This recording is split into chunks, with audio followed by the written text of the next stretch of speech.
Hello everyone, welcome to our channel. आज के class में हम डिस्कस करेंगे सुपर एलिवेशन, कैंट और बैंकिंग के बारे में। तो ये न्यू टॉपिक है हमारा, सुपर एलिवेशन, कैंट और बैंकिंग, और 100% यहाँ से क्वेश्चंस बनते हैं। सुपर एलिवेशन, कैंट और बैंकिंग से क्वेश्चंस पूछे जाते हैं। तो ये टॉपिक क्या है, मोस्ट इम्पॉर्टेंट है, मोस्ट इम्पॉर्टेंट। क्लास को स्टार्ट करने से पहले आपको क्या है, आपके पास एक नोट्स या फिर जो भी कॉपी और पेन लेकर बैठना है, ताकि जो भी हम यहाँ पे इम्पोर्टेंट फॉर्मूलेज, डेफिनेशंस के लिए बात करेंगे तो तुरंत आप लोगों को नोट डाउन करना है। ठीक है, तो ये चीज़ें हमने यहाँ पे समझ ली। अब हम यहाँ पे क्लास स्टार्ट करेंगे सुपर एलिवेशन, कैंट और बैंकिंग के बारे में।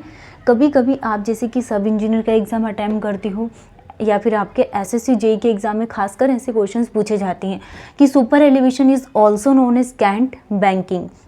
अदर नेम से भी क्वेश्चंस पूछ लेते जो बहुत इजी हैं, और इसलिए आपको इसका डबल नाम पता होना चाहिए। तो हम डेफिनेशन समझेंगे सुपर एलिवेशन के बारे में होता क्या है। फॉर एग्जांपल के लिए ये हमारे पास क्या हाईवे है, और हम जैसे ये टर्न करते हैं और इस तरीके का पोर्शन आपको देखने को मिलता है, तो ये क्या होता है, इस पोर्शंस में हम क्या प्रोवाइडेड करते हैं, सुपर एलिवेशन प्रोवाइडेड किया जाता है। दैट मीन्स जैसे हमारे पास जो व्हीकल है वो इस तरीके से मूव करेगी, तो ये कंडीशन होती है सुपर एलिवेशन की। मतलब ये हमारे पास हो गया इनर एज एंड ये क्या हो गया आउटर एज। तो ये कंडीशंस क्या होती है सुपर एलिवेशन की, कि rising of outer edge with respect to inner edge to counter the centrifugal force, और इस डायरेक्शंस में जो सेंट्रीफ्यूगल फोर्स लगेगा। तो rising of outer edge with respect to inner edge to counter the centrifugal force when vehicle, मतलब कि क्या, centrifugal force को क्या करता है, काउंटरैक्ट करता है। ओके, तो हम यहाँ पे डेफिनेशन समझेंगे सुपर एलिवेशन की। To reduce the tendency of vehicle to overturn, तो हम यहाँ पे डेफिनेशन लिखेंगे सुपर एलिवेशन की कि होता क्या है। Rising of outer as, rising of outer edge with respect to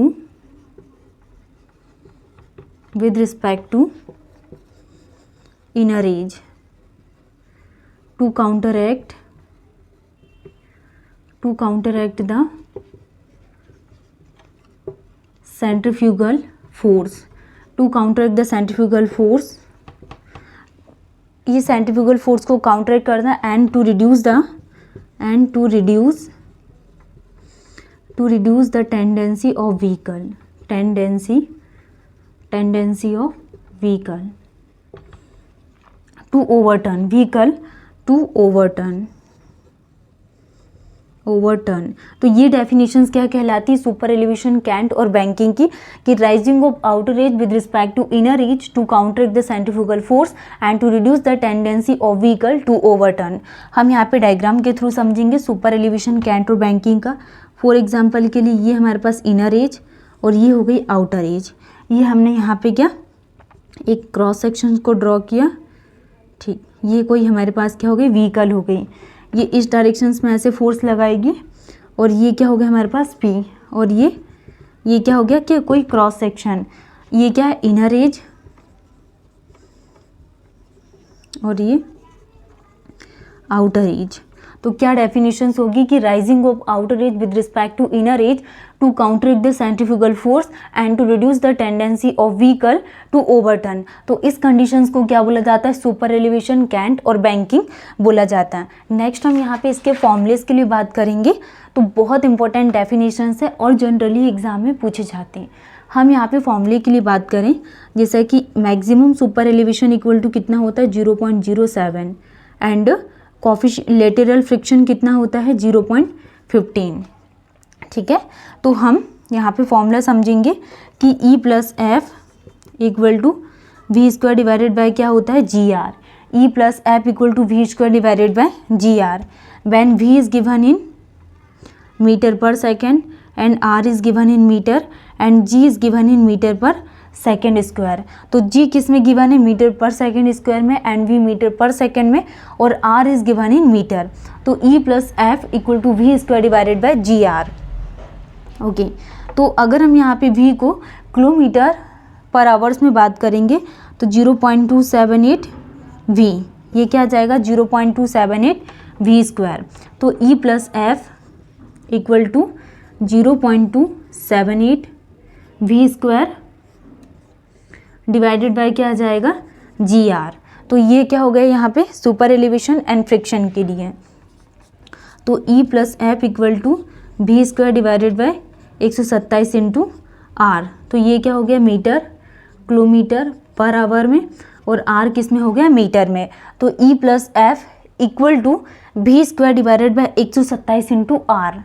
क्या होता है, E plus F equal to V square divided by 127 into R, और आर किस में रहता है हमारा, मीटर में। तो हम कुछ इंपॉर्टेंट और वैल्यूज़ के लिए बात करेंगे, और ये फॉर्मूले बहुत इंपॉर्टेंट है सुपर एलिवेशन की, कि maximum super elevation equal to कितना होता है, 0.07, and literal coefficient of friction 0.15, and E plus F equal to V square divided by G R. तो ई क्या है, सुपर एलिवेशन, एंड एफ क्या है, coefficient of friction, coefficient of friction. अगर हमारे पास लेटरल फ्रिक्शन रहा, लेटरल कोफिशिएंट ऑफ फ्रिक्शन तो 15, और लॉन्गिट्यूडिनल कोफिशिएंट ऑफ फ्रिक्शन है, तो ये होता है कितना, 0.35 to 0.4। Next V is the velocity of vehicle, velocity of vehicle, ये किस में है, मीटर पर सेकेंड या फिर किलोमीटर पर आवर में, और जी क्या है, acceleration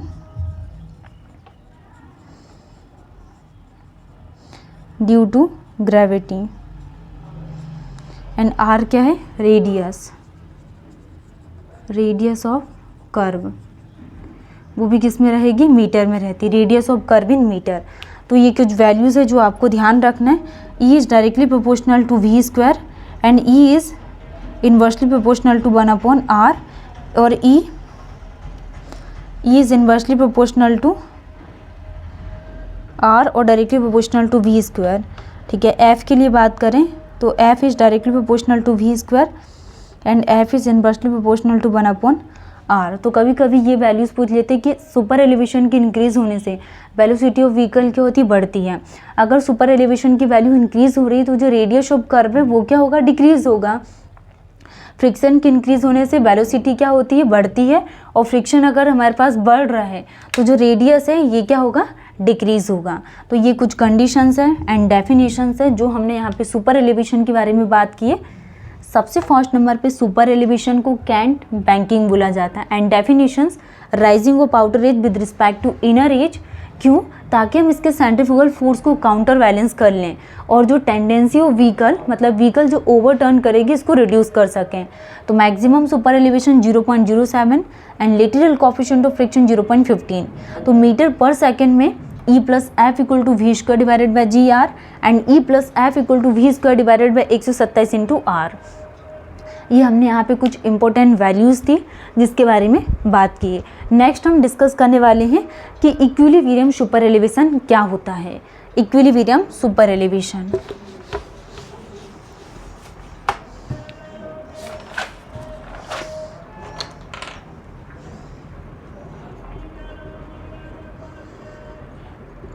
equilibrium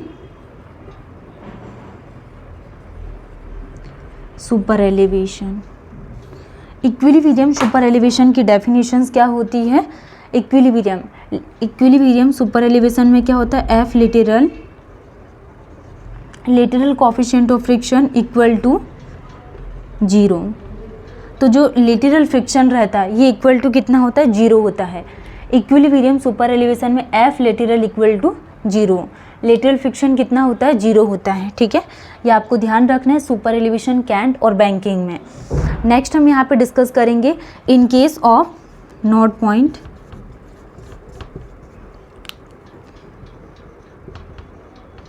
in case of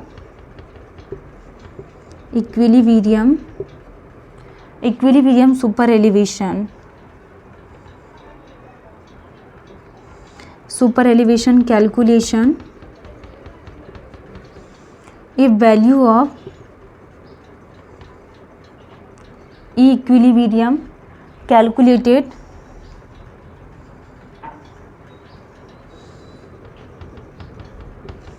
equal to 6%, then no lateral friction is required. No lateral friction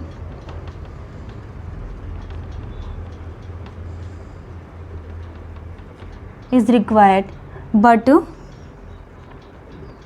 if E provided is less than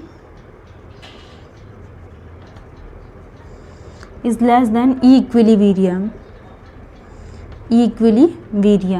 ठीक है, then lateral friction force will come to in the picture.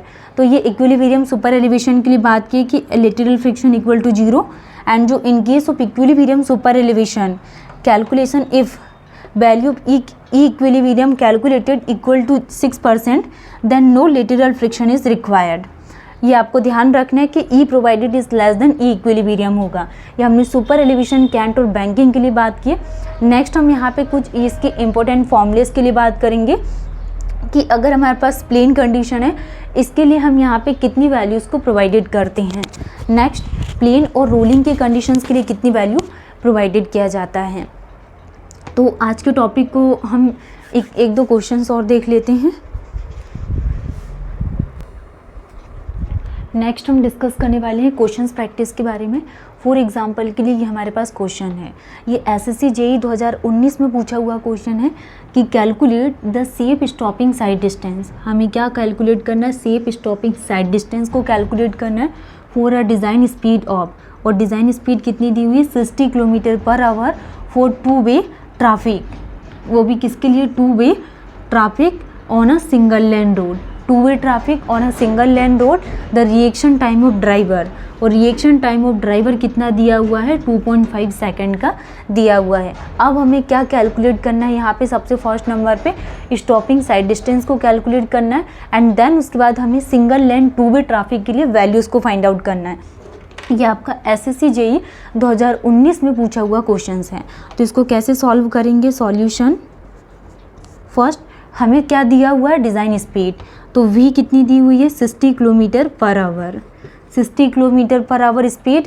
And next हमारे पास reaction time कितना है, reaction time 2.5 second का, ठीक है. And f coefficient of friction कितना लेके चलते हैं हम, 0.35. ये क्या, कोफिशिएंट ऑफ फ्रिक्शन कितना, 0.35.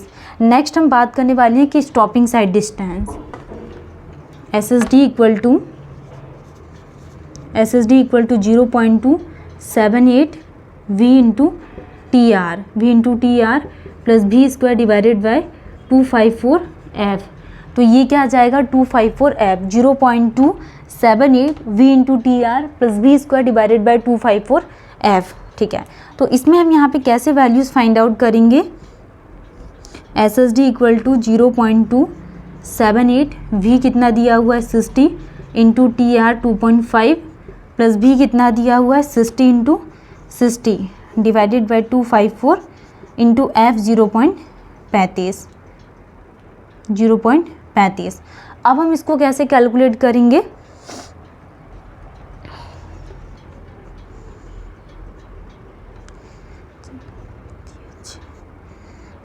ठीक है. तो हम इसमें वैल्यूज़ फाइंड आउट करेंगे 127 इंटू 0.35. तो टोटल SSD क्या निकल कर आता है पूरा कैलकुलेट करने के बाद, 82.19 मीटर. ये हमारे पास फाइनल वैल्यू निकल कर आती है स्टॉपिंग साइड डिस्टेंस के, 82.19. नेक्स्ट हम बात करने वाले हैं two way traffic, single lane two way traffic. Single lane two way traffic के लिए, सिंगल लेन 2-वे ट्रैफिक के लिए क्या फॉर्मूला होगा हमारे पास, stopping distance equal to 2 into SSD, ठीक है. तो इसको कैसे निकालेंगे, SD इक्वल टू 2 इंटू 82.19. तो फाइनल वैल्यू क्या निकल कर आ जाएगी, 164.38 मीटर. तो स्टॉपिंग डिस्टेंस कितनी निकल कर आ जाएगी, 164.38. ठीक, तो ये क्वेश्चन है नॉर्मल सा जो आपका एसएससी जेई 2019 में पूछा हुआ क्वेश्चन है, जिसमें हमारे पास इस डिज़ाइन स्पीड दी हुई है, रिएक्शन टाइम दिया हुआ है एंड लॉन्गिट्यूडिनल फ्रिक्शन 0.35 और हमें एसएसडी का ये फॉर्मूला निकाल के एसएसडी की वैल्यू फाइंड आउट करना है एंड देन फिर सिंगल लेन 2 वे ट्रैफिक के लिए स्टॉपिंग डिस्टेंस 160.438 निकल कर आ जाता है। न्यू डे हम न्यू टॉपिक पढ़ेंगे। Thank you.